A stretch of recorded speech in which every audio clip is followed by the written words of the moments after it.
Hi, everybody. Welcome to today's episode of This Organized Life. I'm your host, Lori Palau. So happy that you're here. We're in spring. We're talking all about ways that we can refresh our home. We want to declutter. We want to simplify. And that's what we're talking about today. Welcome to This Organized Life. If you're a mom, wife, or coffee lover seeking advice on how to reduce clutter and reclaim time, look no further than your host, Lori Palau, founder of Simply Be Organized and author of Hot Mess, a practical guide to getting organized. For a lot of people, clutter is their dirty little secret, but it doesn't have to be. Each week, we will share practical tips, chat with experts, and provide strategies on how to keep you organized. I hope that by sharing our stories, you feel a little less alone and more empowered to tackle the areas that are holding you back. So let's get started.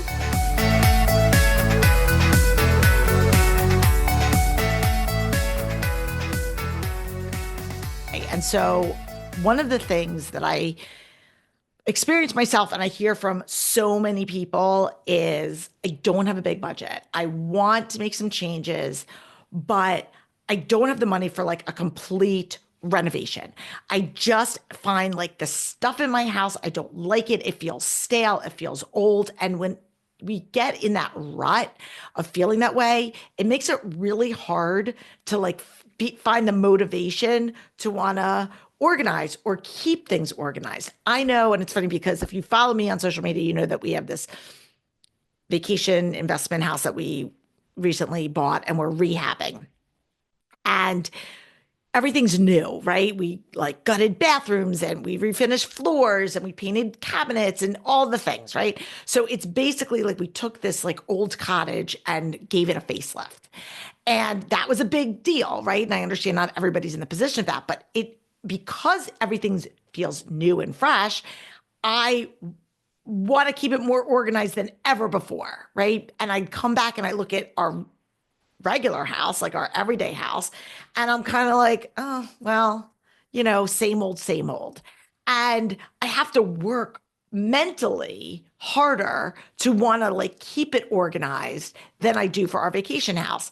And so it got me thinking of like, okay, let's talk about that mindset shift because when we want to show up, we do. And it's not that different than like I know for myself, I tend to eat healthier in the warmer weather because I'm outside and I feel lighter. And so I'm more motivated to like not have, a greasy cheeseburger or, shovel pizza down my throat, but maybe I'll have a salad or, a smoothie. And so again, there's so much of this mindset stuff. So I want to talk about how we can kind of hack our way into getting ourselves to this point of giving these little mini refreshes to our space that will not only help us with enjoying the space, but also inspire us to want to keep those spaces clutter free. And so I figured we're going to go through 5 different areas or 5 different tips and give some practical solutions. So, sound good? All right, guys, let's get right into it. Rearranging and shopping your house for decor is one of the biggest things that I recommend to people all the time, even before you go shopping. So even if you are going to spend money, oftentimes we have hidden treasures in our house that we don't even know, or we just like kind of forget are there. And sometimes pulling out or moving around throw pillows, blankets, um,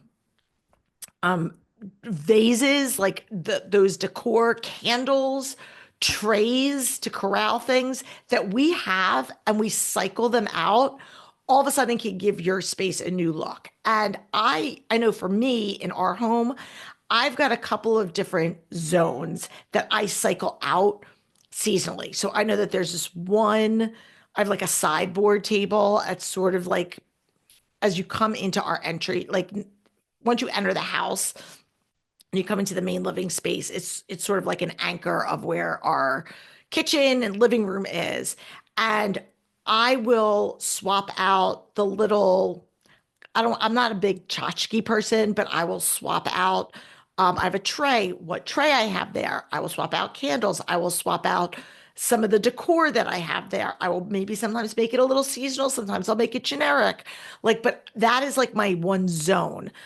For some people, they do that on a mantle and they say, I have a space here. Maybe it is an entryway table, depending on your home. So I would pick a few key spots of your home. And even if your home isn't big, even if you live in an apartment or a small house, pick one or two spots that you can give a little refresh. We have this one area of our home, we call it the library sitting room. And I just swap out the throw pillows on, we have two chairs. It's a very minimalist room. And I just swap out the pillows seasonally that sit on, it's like a lumbar pillow. And that just gives it a new fresh breath. And it doesn't cost a lot. And I have a lot of these things in my home already. I don't have to go out and buy them. And so just kind of looking at what do you already have that you can repurpose, that will give your house this like fresh zhuzh, and have it not be as stale and boring. Okay. Second thing is you have your clutter buildup pockets. Now, for some people, that is the entryway as you come in your front door. Other people, that could be a mud room as you're coming through the garage, if that's how you come in and out. For some people, if it's at the back door, maybe you come in the back door and you have this spot. But you have these, I'm calling them entryway clutter buildup spots, wherever your entryway point is. And maybe we need to revisit the system that we have. Are people using the hooks that we have set up? Do we have a little tray for our stuff? If they're not, maybe we need to come up with a new system. Is the mail just sitting there? We don't want that. We want to keep things flowing. And that entryway spot is supposed to be a temporary pit stop on your way to where you need to go. It's okay, here's where I need to, my grab and go things, but it's not always the final destination for your stuff. And so, yes, maybe your keys are supposed to live there, but your kid's backpack is not. And if you're finding that the kid's backpack gets dropped there and stays there, then we need to either create a zone for that thing in that spot, or we need to figure out, why are we getting bottlenecked there? Why are we just not, have we just kind of fallen off the wagon of accountability and reminders, and we've just kind of thrown in the towel and said, okay, you know what, I've got other things to deal with. And then we fall into these kind of poor patterns of behavior of leaving our stuff around. Does the mail not get opened? Were we opening it? Were we in a pattern of opening it? And then all of a sudden something happens and, we get busy and we start to slack on opening the mail and deciding where it's going to go. Maybe we need to kind of do that reset of, what, our leaving and like our coming and going routine has gotten a little sloppy, and maybe we need to tighten it up a little bit, and revisiting that. Okay, I love this next one. This next one is when overstuffed bookshelves start to feel really messy. And this is something that happens in our house like often. This is an intentional thing because Josh is a voracious reader, way more than I am. Like I envy how much he reads. He's always reading all different types of books. And so we constantly, and he listens to books on Audible, but he also loves to support local bookstores and read and authors. And so we constantly have new books coming in. And what happens is I like to style our bookshelves so that they look aesthetically pretty, and he's more about function. And so we have to kind of find that sweet spot so that he can have room to store his stuff and I cannot feel like I am just living in a library. And if that's what you want, that's great. But for a lot of people, we want to be able to have room for our stuff and not have it feel so cluttered. So what do you need to do? We need to go through our books, look at the things that look at the ones that we can donate. There are books that I'm sure you're going to want to keep. I know books are very emotional. When we talk about emotional clutter, the different types of clutter, physical clutter, emotional clutter, calendar clutter, although books can result in physical clutter if they aren't tamed, the root of book clutter is oftentimes emotional. This is a book that makes us feel smart. This is a book that reminds us of a certain time of our life. This is one of our favorite authors. The list goes on and on. And so look at what is actually living on my bookshelf. Are there things there that can go? Are there books there that can go? Do I have excess tchotchkes and things that ended up on the bookshelf that maybe I can remove? Maybe at one point I had enough space to have pictures and decor on the shelf with the books, but our books have gotten to the point where they are overrunning it. And so something else has to go.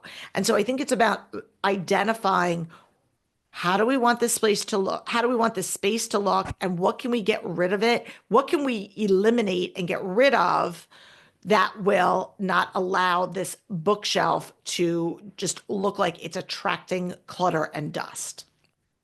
And so I also like to move books around. This is, again, just more of like a simple tip where, as opposed to, if it were up to Josh, he would just line his books upright with the spines facing out from left to right and just pack it in. And to me, that's just visually cluttery and it's unattractive and can be overwhelming. And so I like to break my bookshelf into like the rule of thirds, like a third, a third, a third. And so I'll have a third of them, upright, and then I'll put some stacked. But again, we're not stacking 20 books, we're stacking like half of the shelf. And then we've got another row of thirds that are upright. And so I move things around to give some visual interest, and that will break up some of the clutter and make your home feel more organized without it becoming a whole big overhaul. Okay. We've done a lot of episodes recently on closets, so I don't want to like spend a ton of time on that, and I encourage you to go back and listen to a couple of our closet episodes. Of course, I don't have the number right in front of me of what what episode, but I think it was the beginning of this month. We had an episode on closets, and of course, we just did our Clutter Clinic closet workshop on that. We talked all about wardrobe refreshes, and I tell everybody, listen, and I just did it myself, before you buy anything for the season, I implore you, please go through the stuff that you have. You can remove the stuff that you're not wearing it. Like, the stuff that you're not wearing, get rid of it.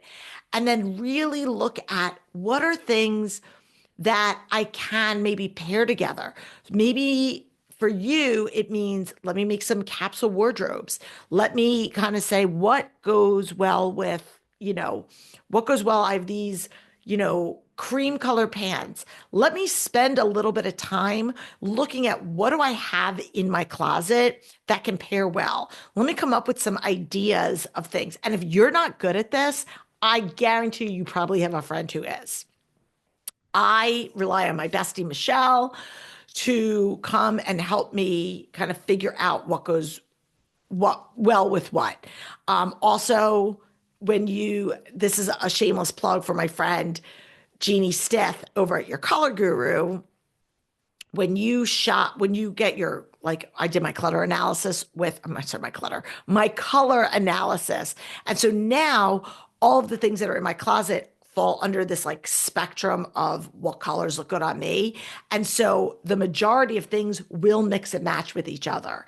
And so I find being able to have in the back of my head a few ideas of like, okay, so I have these pants and they can go with these 3 different tops. So I know I have 3 outfits for one bottom, right? And coming up with a few different scenarios is a great way for you to like rethink your closet in a new way because we oftentimes look at our stuff. We feel we're looking at the same boring things the same way. It's like, I just wore that outfit the other day. I'm so tired of it. I don't have money to go buy new clothes. I don't have the space, all of these things. If you just look at your stuff and say, okay, these are the things that I really, really like. How can I maximize them? How can I mix and match these and pull them together so that I feel like I've got a new wardrobe without having to go out and invest in a new wardrobe? And then maybe all you have to do is fill in a piece here and there. And I think it's great. Like, go in and buy a new, buy a new anchor piece. And for me, what I try to do when I buy something new is think about, am I going to be able to wear it with multiple things? I try to maximize my purchases and say, all right, if I'm going to buy this sweater, I really want it to be able to be worn with more than just one thing. Now, maybe if you're going to an event or something and you want a special anchor piece, that's fine. But like, by and large, all the stuff that's in my closet is stuff that I can wear multiple ways in multiple configurations so that I can mix and match like Garanimals. And that allows me to have fewer items, but more outfits, if that makes sense. Okay, now we're going to switch, if I could speak, into the kitchen. So for our last tip or area of, how to kind of give your home a refresh, kitchen counters. That is notoriously, because we spend the majority of our times in our kitchen, they are bound to become our clutter attractors. And we spend, we look at them, we look at, every where you turn, you're seeing somebody else's kitchen counter. If you're watching TV and they're in the kitchen, if you're on social media and you see, people's kitchens, whatever it is, we're always kind of looking at kitchens, and we have to have that delicate balance, that juggling act of, I need to live here. So I don't want to necessarily put my toaster away every day because I use it every day, but I also want to keep my kitchen counters clear. So what can we remove from your space? Because the reality of it is, the less visual clutter you see, the calmer you will be. Oh, that is totally a rhyme. That was unintentional. Um, so so I'm just like laughing at that. Okay. So if the more that you can keep them clear, then you will automatically feel more inclined to want to keep it that way. When we come in and we see a space, any space that is riddled with clutter or overrun with clutter, throwing one more thing on there seems like no big deal. If you walk in your office and it is littered with paper and you're like, well, I have this one other piece of mail and I don't know what I'm going to do with it, I'm just going to drop it here. It just winds up falling as another needle in the haystack. But if you're in the practice and you're in the habit of keeping your space tidy and organized and free from clutter, you will give yourself that extra pause before dropping the thing on the counter or before dropping the piece of paper on the desk, because you know that there's going to be a bigger impact, and then it also becomes a snowball effect. And so you want to avoid starting that snowball effect or adding to it.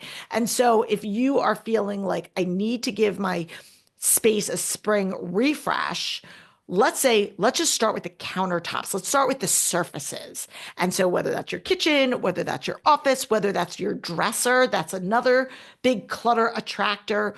Those are great ways for you to just refresh your space without having to spend any money, without having to go through a whole big rigmarole.